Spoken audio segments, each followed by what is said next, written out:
Добър вечер на всички. Доста съм притеснена, защото отдавна се оттеглих от политически изяви, но тук не става въпрос за политика. Става въпрос за бъдещето на един град, който е в центъра на райската градина.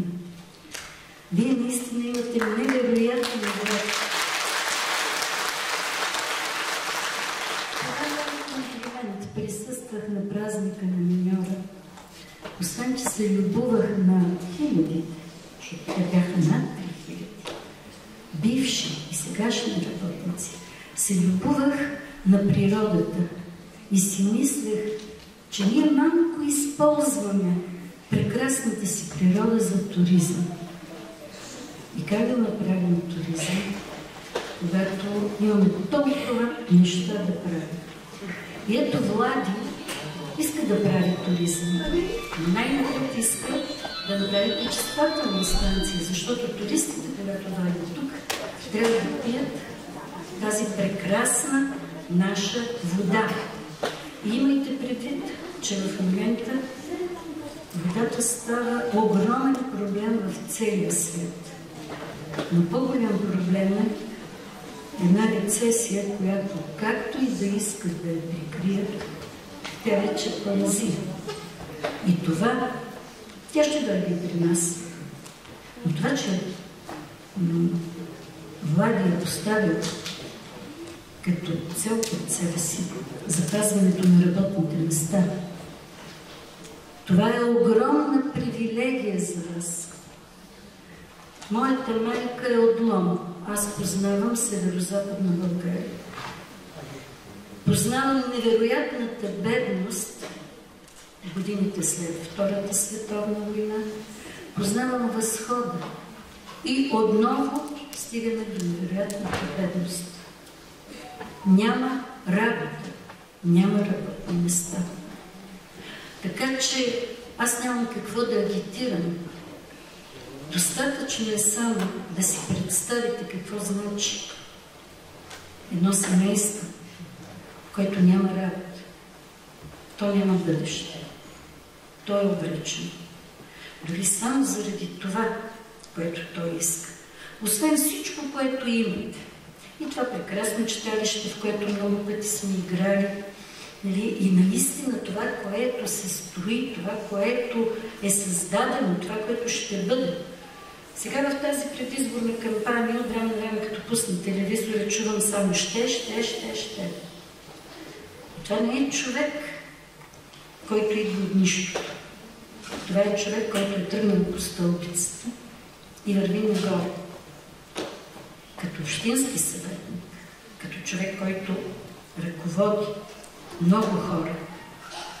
Безкрайно е важно това. Да има опита и да знанието, за да го постигне.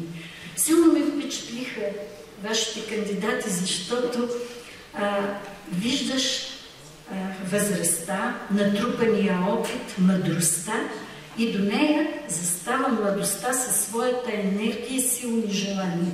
Аз съм абсолютно убедена, че този екип, ръководен от инженер Владимир Александров, както вие казвате, пък аз казвам Влади, ще успее. Водят се мръсни кампании. Лошото, което е, че когато се пусне нещо, върви след това да доказваш, че не е така. Мисля, че разумът ще надделее. Хората достатъчно много знаят какво значи един кмет с здрав гръб за себе си. Сигурна съм, че ще му помага да осъществи всичко, което е замислил. И това ще вече има друга стойност. Знаем, че ще го постигне. Аз лично желая успех на Влади. Ние тук сме комшини. Аз съм в Трудовец, вие сте в Петрополе. Така че ще се радвам и искам да призная още нещо. Откакто съм в Трудовец, съм отгледала 28 кученца и с приятели успяхме да им намерим дом извън България. Казват, че в Ботевград има такъв приют, но аз поне не съм бил свидетел. Съжалявам. Ботевградчани ще кажат. И сега гледаме бездомните кучета. Една прекрасна жена минава на 10 места, оставя им храна, грижи се с тях. Ако вие успеете да направите това тук, трябва да знаете, че това е прекрасна инициатива и за възпитанието на децата. Защото винаги съм мечтала да направя това в Трудовец, въпреки че не съм кмет, нямам такива възможности. Но знам като дете как съм се радвала на животинките.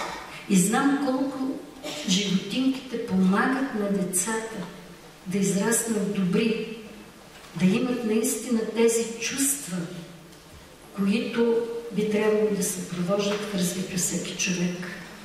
Съпричастност, обич, доброта.